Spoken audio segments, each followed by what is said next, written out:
अगर आप अपनी माँ से प्यार करते हो और उनको खुश देखना चाहते हो तो चैनल को सब्सक्राइब करो, लाइक करो। बहुत ही जल्द आपको खुशखबरी मिलेगी। प्लीज वीडियो को लास्ट तक जरूर देखें। ससुर और बहू का गुप्त मिशन। एक गुप्त योजना। यह कहानी एक छोटे से गांव की है जहां के लोग बड़े ही सादगी से रहते थे। गांव में एक घर था जहां ससुर और बहू रहते थे। ससुर रघुनाथ सिंह एक बहुत ही चतुर और तेज-तर्रार व्यक्ति थे जिन्होंने अपने जीवन में कई मुश्किलों का सामना किया था। उनकी बहू पूजा एक समझदार और होशियार लड़की थी जो ससुर के साथ अच्छे रिश्ते में रहती थी। एक दिन रघुनाथ सिंह के दिमाग में एक गुप्त योजना आई।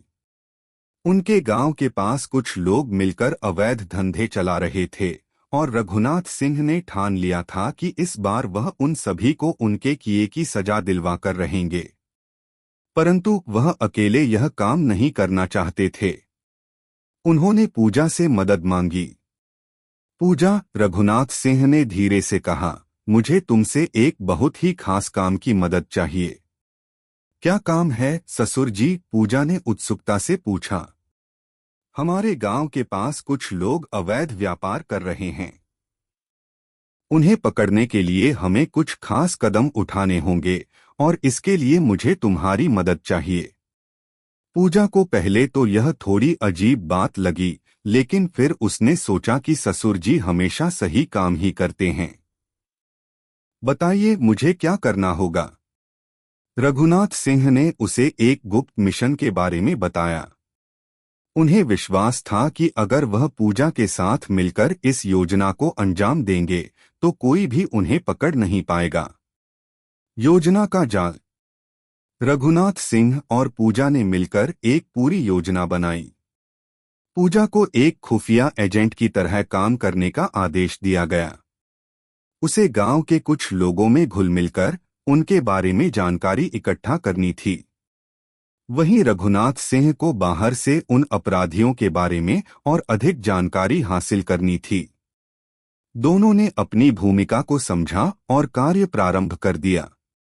ससुर जी, आप सोचते हैं कि यह मिशन सफल होगा? पूजा ने एक दिन रघुनाथ से पूछा। हाँ बेटा, हमें विश्वास है। बस हमें संयम और चतुराई से काम लेना होगा, रघुनाथ सिंह ने भरोसे से कहा। रघुनाथ सिंह और पूजा की योजना बहुत ही सूक्ष्म थी।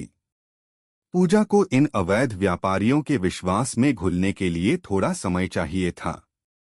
वह गांव के बाजारों में आई और वहां के लोगों से बात करने लगी। धीरे धीरे वह उन लोगों तक पहुंची जो इस धंधे में शामिल थे। उन्हें यकीन हो गया कि पूजा उनके बारे में जानती नहीं है और उन्होंने उसे अपने काम में शामिल करने की पेशकश की। तुम बड़ी होशियार लड़की लगती हो पूजा, एक दिन एक आदमी ने कहा। अगर तुम्हें हमारे साथ काम करना है तो हम तुम्हें बहुत पैसा दे सकते हैं। पूजा ने एक सटीक जवाब दिया, मैं किसी अवैध धंधे से नहीं जुड़ सकती, लेकिन अगर आप मुझे सही काम करने का मौका देंगे तो मैं सोच सकती हूँ। यह सुनकर वह आदमी हंसी में बदल गया।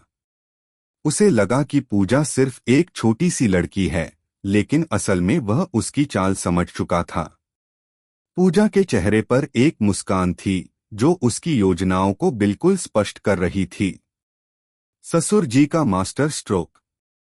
रघुनाथ सिंह बाहर से अपराधियों के बारे में और जानकारी जुटा रहे थे। उन्होंने कुछ पुराने कनेक्शनों से संपर्क किया था जो इस अवैध धंधे में शामिल थे। उन्होंने समझ लिया था कि इस जाल को केवल सही समय पर फैलाना होगा। रघुनाथ सिंह के पास एक चतुर योजना थी और वह इसे बहुत ही समझदारी से लागू करना चाहते थे। पूजा, अब हमें उन लोगों को इस जाल में फंसा लेना होगा, रघुनाथ ने एक दिन पूजा से कहा। पूजा ने हाँ में सिर हिलाया। उसे अब पूरी योजना का हिस्सा बनने का एहसास हो रहा था, लेकिन ससुर जी की चाल को उलटने की उसकी एक और योजना थी। पूजा जानती थी कि ससुर जी का मास्टर स्ट्रोक कभी न कभी उनकी योजना को पूरी तरह से बदल देगा। बहू की चाल।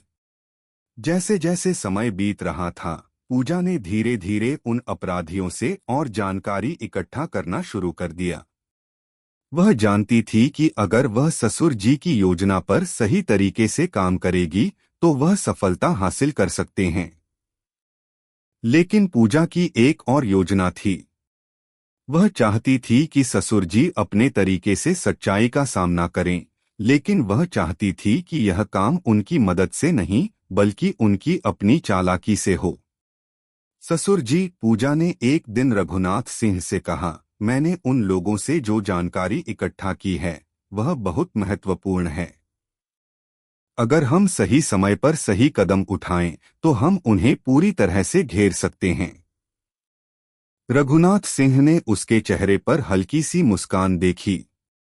बिल्कुल बेटा, लेकिन ध्यान रखना, हमें एक भी कदम गलत नहीं उठाना है। पूजा जानती थी कि अब वह ससुर जी के लिए एक नई चुनौती खड़ी कर रही थी। उसने ससुर जी की पूरी योजना को धीरे धीरे पलट दिया। वह जानती थी कि अगर ससुर जी को उनकी योजना पर यकीन हो जाएगा तो वह उसे पूरी तरह से उलटकर उस जाल में फंसा देगी जिसमें वह खुद भी नहीं फंसेगा। फंसा हुआ ससुर। अब समय आ गया था। पूजा ने अपनी योजना के तहत ससुर जी को उन अपराधियों के बीच भेजने की योजना बनाई। रघुनाथ सिंह को पूरा यकीन था कि यह काम करने का सही तरीका है, लेकिन पूजा ने पूरी तरह से उनका विश्वास जीते हुए उन्हें अपने जाल में फंसा लिया। जब रघुनाथ सिंह अपराधियों के पास पहुंचे तो पूजा ने उन्हीं के खिलाफ सबूत जमा किए और ससुर जी की चाल को पूरी तरह से बदल दिया। ससुर जी, पूजा ने मुस्कुराते हुए कहा, आपका मास्टर स्ट्रोक अब उलट चुका है। आपने हमारी योजना को मेरे अनुसार बदलने का मौका दिया और अब यह काम हमारी चतुराई से हो रहा है। रघुनाथ सिंह चौंक गए। वह समझ गए कि बहू ने उन्हें किस तरह घेर लिया। उनका गुप्त मिशन अब सफल हो चुका था, लेकिन यह उनकी बहू के जाल में उलझने की वजह से था। रघुनाथ सिंह ने मुस्कुराते हुए पूजा की सराहना की, तुमने मुझे सिखा दिया कि कभी किसी को हल्के में नहीं लेना चाहिए। समापन। रघुनाथ सिंह और पूजा की टीम ने मिलकर अपराधियों को गिरफ्तार करवा दिया। गांव में फिर से शांति और सुरक्षा का माहौल था। इस मिशन ने उन्हें एक दूसरे के प्रति और भी अधिक भरोसा और समझ विकसित करने में मदद की। पूजा ने साबित कर दिया कि वह सिर्फ एक बहू नहीं बल्कि एक सक्षम और चतुर सहयोगी भी हो सकती है। इस कहानी ने यह सिखाया कि किसी भी गुप्त मिशन में रणनीति, समझदारी और एक दूसरे के विश्वास की भूमिका सबसे अहम होती है। रघुनाथ सिंह और पूजा का मिशन इसलिए सफल हुआ क्योंकि दोनों ने मिलकर अपने कदमों को सही दिशा में बढ़ाया था, चाहे वह ससुर जी की मास्टर स्ट्रोक हो या बहू की चाल।